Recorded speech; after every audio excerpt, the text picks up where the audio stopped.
Alright fellas, here we are back in Pokemon Masters, and here ourselves Larry and Dudunsparce at 4 out of 5 6-star EX with the EX roll unlocked, and +2 grid energy as well. So, we're going to be showcasing this guy, seeing how good he is. I've got 3 battles lined up, 2 Champion Stadium and an Ultimate Battle, and yeah, I'm not going to say go ahead and hop into it. Let's actually look at his shit first. With all of this stuff unlocked, he's got 414 attack, which, you know, all things considered, it's a little bit low, but it's not bad, right? It's definitely a manageable attack stat. His defense is 234, 942 health is very good, 394 speed is definitely good as well. He's got overall pretty good stats. Nothing too much crazy there. He's got crit support with Dire Hit All Plus. He's training move which applies gauge acceleration, reducing sync countdown, and applying speed buffs to all allies by +2. So a very sprinty training move, right? Applying all of the fast-paced mechanics, I guess. His main form of DPS is Hyper Drill, which is a 230 base power move at 4 gauges. Definitely very good for sure. Being normal type, he does not have any method of hitting super effective damage, so having that high powered move does alleviate that issue. He's got his buddy move Bullet Speed Hyper Drill, which is a 287 base power move, also very strong. Activated whenever he uses a move, deactivates whenever the move is used. Very easy to activate, of course. It never misses. It lowers enemy defense by 2, lower enemy normal rebuff by 1, and applies free moves next as well. So again, even more gauge management abilities there. Normal rebuff, very good for himself and Palmer, most notably, but of course you can run him with other normal partners such as Costume Steven, Holiday Whitney, whoever else there may be, right? Definitely some good normal type partners to work with him. And then he's got his passive skills, which Working Man's methods is basically piercing blows. Very good, right? Very good for any legendary arena, and also raising his attack by 4. Not too shabby. He's got opponent rebuff, opponent rebuff, team moves up 2, applying a power buff to all allies whenever attacking an enemy with a lower type rebuff. This does give him some supportive capability on top of his other supportive abilities, such as, you know, the rebuff itself, as well as the normal type rebuff there. Sorry, I guess I went out of place a little bit, but he does lower enemy weakness rebuff the first time his attack move is successful each battle, so it's like that Costume Steven mechanic, right? Very, very good. And then again, on top of that, you have the normal rebuff as well, so you're going to be getting a lot of power on your allies, which is all very good. So he's got himself a good form of damage, he's got himself some sync countdown, he's got himself some utility. Basically what you're expecting from any modern sprint-ish sync pair. Outside of that, he's also got ramming speed for a 30% multiplier on top of his 230 minimum base power move, which is really good. Inertia for a 100% sync nuke multiplier on top of his innate multiplier, which is rebuff from a 430 base power sync move. So 200% in total multipliers. He can hit very hard, for sure. Head Start 1 for some utility. He's also got sync moves on opponent attack and special attack down for some attack debuffing and special attack debuffing. Free moves next when hitting an enemy that has rebuff. That could be good for gauge management and good for like solos or something like that. And then a few other things like Mighty Command and Gauge Refresh and whatever else, right? Big thing I would like to mention is probably having recuperation at 5 out of 5. If you're going to be doing gauntlet stuff, that's probably one of the best ones to pick up. And then he's also got some team support with Team Brawn Gain 9 here on Dire Hit Plus, so it does help out his utility even more. I know that was a pretty fast-paced introduction, but hey, he's a sprint unit, so I guess it's the best way to explain it. But if you want a big, simple explanation, a lot of sync countdown, high normal type damage, good normal type support with normal rebuff, right? And defensive debuffing. Sorry, not support, but like supportive ability, I guess, or team utility. And then also applying a power buff to allies whenever hitting an enemy with a rebuff. So very good in a lot of departments. And we're going to go ahead and showcase that. So let's go ahead and hop into the battles, quit stalling, you know, whatever. Alright, so our first battle here is against Olivia, where we got ourselves Variety Bruno and Dojo Gloria. Big showcase bit here is the defensive debuffs from Larry, the sync countdown, as well as the on-type rebuff, where the rebuff can kind of substitute for having things like super effective next, or having a rain or anything like that, and it works out pretty effectively, I would say. The parameters I chose were pretty weird for this. We've also got double Dire Hit Plus here, which is pretty funny, but hey, that's fine, it works out, no problem there. But whatever, get a ton of sync countdown in pretty quickly because of Larry and Gloria together. So we're able to get in that sprint sync, very nice, and do some pretty good damage, I'm pretty sure. I mean, 5,000 damage, not too shabby for a first sync, right, without support EX or anything like that. And without a maximized nuke as well. +2 speed is not really that fast. But that's the reason I brought Bruno, is because he's able to buff team speed, right? So, yeah. That's a very good base power move, by the way, Bullet Speed Hyper Drill. That move has a lot of potential for strength, right? 280, like, Like, it was 280 power, right? That's very high powered, especially with a 30% multiplier, the potential for rebuff, all that stuff, right? Like, if you can really maximize the damage of that move, you're going to be pretty impressed. Like, it can do some very solid damage. No doubt about that. But I used Gloria here, even despite the fact that she's on type, for the fact that she's obviously able to benefit the most from the rebuff, of course, from the water rebuff and whatnot, and also Larry's physical offensive side, such as the defensive debuffs and, you know, whatever else. And I just figured it worked out best, so that's why I brought Gloria. Plus, she's 1 out of 5, so it's not like it's overkill. Whatever. But that's the big thing, is that, again, Larry can lower enemy type weakness rebuff, which can be good to substitute for rain or any other type of gimmick, or like physical moves next buffs or whatever. And on top of having defensive debuffs as well, gives him that good supportive side. And again, that passive as well, where he gives allies a 20% power buff whenever they are attacking an enemy with a lower type rebuff. So Larry was good for that, getting some quick power on Gloria, as well as having the sync ramping ability with his sync nuke. The Sprint DX, as well as the -1 sync countdown from Head Start 1 in the grid, and -1 sync countdown on the trainer move as well. So, you know, good sprint mechanics, pretty basic, I would say.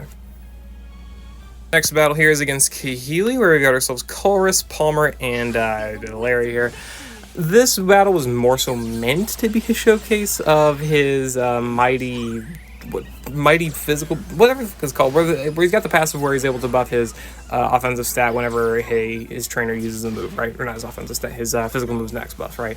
Big plan was to try and go for a nuclear bullet speed hybrid drill, because it is a very strong move, right? Obviously, but that didn't end up working too well. But I mean, it works out nonetheless. Of course, obviously, I think most people thought instantly of like, hey, what if we try running this guy with Palmer? Because Palmer's able to apply the normal zone, of course, and also he applies Larry applies the normal rebuff, so he's going to be able to give Palmer a buff. You know, how well can these normal types do now with all these buffs in consideration, right? Answer, I mean, pretty fucking good, all things considered, right? If we look at Larry's nuke here, 6,000 damage on the first sync is not too shabby, again, without support X or anything like that. And I think without the full nuke even being activated, yeah, I haven't even used his X speed or anything like that, so that was pretty much just his innate multiplier. Actually, I don't even think it had his innate multiplier either, because the enemy didn't have their type weakness with rebuff lowered, so no worries about that. Either way, Palmer definitely getting a good boost from the normal type rebuff and the defensive debuffs there, right? So that's definitely pretty good, for sure. We're able to use Larry's sync move here. Again, get in some extra damage that time, 10,000 damage without a crit or whatever. Again, I know this is a pretty scuffed setup, but that's totally the point. 25,000 damage. See, that's what we were kind of aiming for, was the physical moves next boosted bullet speed hyper drill, seeing how much damage it could do. Clearly, it's a lot, obviously. Didn't really work out the way I wanted it to, obviously, but I mean, hey, it just shows that Larry does have good damage on his own. Well, not on his own. He's got Palmer's normal zone, right? But still, Larry does have good potential for damage, for sure, and that's obviously kind of what you're looking for.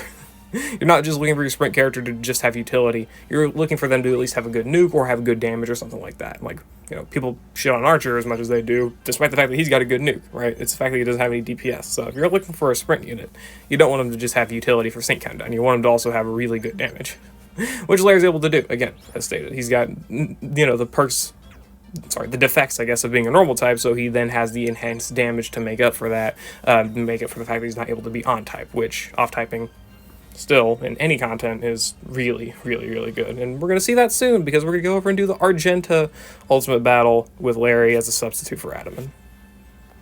Alright, so here's the ultimate battle against Argenta. Got ourselves Mixed Red as well as Sigma City Sorolla. Mixed Red does not have his ZX roll unlocked, so, you know, whatever.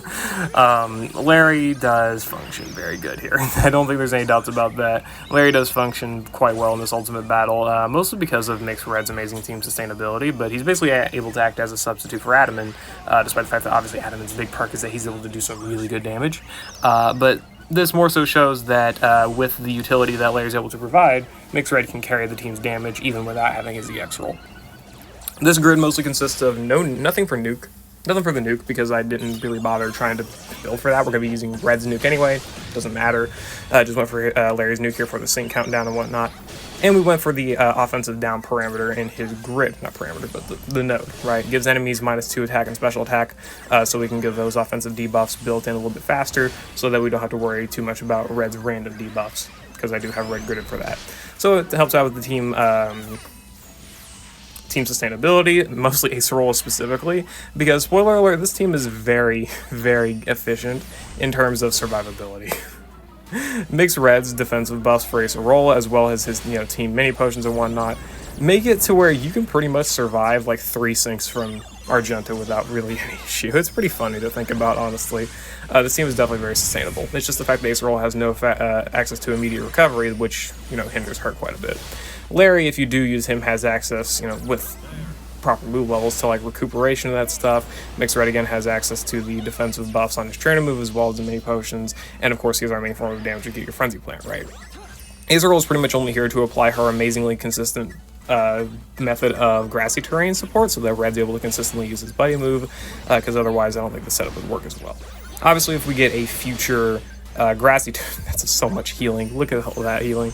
But if we get like a future grassy terrain support that's got actual healing properties better than Acerola, because Acerola is more offensive, of course, then this clear would look a lot more smooth. And this clear was also with a whole lot of errors on my end, for sure, like no doubt about that. I'm pretty sure anyone who's watched my content knows I'm not exactly the best player in the game, so being able to actually have room for error is definitely really good. And again, Argenta is mostly designed around being built for Adamant. Acerola too, right? With having the grassy terrain, the sun, and whatnot. The rain, psychic terrain and rain on Argenta's side, but Acerola being able to overwrite that with grassy terrain and sun. You know what I mean, right? Is kind of why she's kind of built for this ultimate battle. But I think she's more so built for this ultimate battle in conjunction with Adamant than anything else. But of course, her ability to help out Mixed Red and help out. Well, mostly just Mixed Red, frankly. And I guess the physical moves next for helping out Larry's damage is helpful too.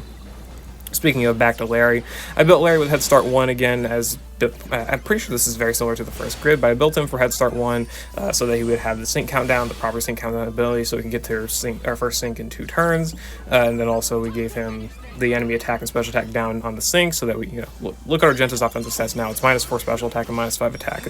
I'm not going to say it's making the difference here, but like, it's pretty helpful, again, for just general sustainability purposes. We do not have the proper gauge to get Giga Frenzy Plant activated, but that's fine, not really a big issue.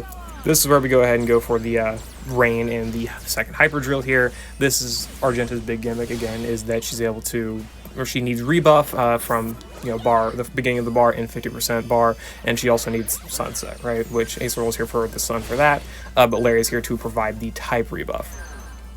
Mixed Red was doing very solid damage early on because of the 30% extra rebuff from, 30% extra damage from the -1 grass rebuff. I was thinking here, that's why that menu popped up. But the extra 30% damage helped out at the beginning. Now Red does not have that, but we do have enough sync buffs and enough buffs and whatever else to be able to pretty much manage Red by himself for the most part, so we don't really have to worry too much about Red's damage now. Again, because he also does not have the EX roll, so consider that is that my Red does not have the EX roll or anything like that, so you are kind of working around that, or you're forced to work around that, and then we're able to KO the Slowbro before it uses Psychic Terrain, which doesn't really matter that much, that's fine. I didn't want to queue up anything here. I know that was stupid, but that was a misplay as I didn't queue up anything before he roll a sync move. Should have queued up Larry's Hyper Drill at the very least, but it's fine. I just wanted to get the buddy move activated there without having to use anything else, but again, that was just stupid. Stupid play on my part, but it didn't really end up mattering too much. Again, the team's sustainability is insane. Like, Red's able to apply the healing with the mini potions. Larry's got his own good enough sustainability, and Aceroll's got her team healing and the gradual healing that she had early on from Red's buddy move, which is really, really helpful. And now Larry's actually able to do damage. Larry does not do too much damage as is. I did pick up Mad Strength, which is, in retrospect, a pretty stupid move to pick up. Just should have picked up Enfeeble. I don't know why I didn't. I don't know why I picked up Mad Strength when Aceroll was able to buff attack. Again, this just goes to show, doesn't really matter what you do. Even if you're an idiot like me, you're able to get a win. Sure, it's fine though. I'm not really too worried about it. The liquidation does, of course, KO, but look at our team sustainability. It's so good. Larry's got pretty much full health. Red's got pretty much full health. It's crazy. This team's ability to stay alive is just amazing, quite frankly. And Larry's going to be taking a point-blank psychic there, but it's not really that bad. It's fine. Larry will be fine. He takes a psychic, quite a bit of damage, but it doesn't really matter.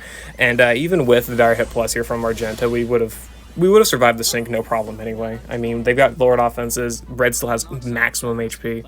We would have been fine. There was no real problem there if Argenta would have gotten a third sync. See, that's what I mean by the team sustainability. Red is just too good for that.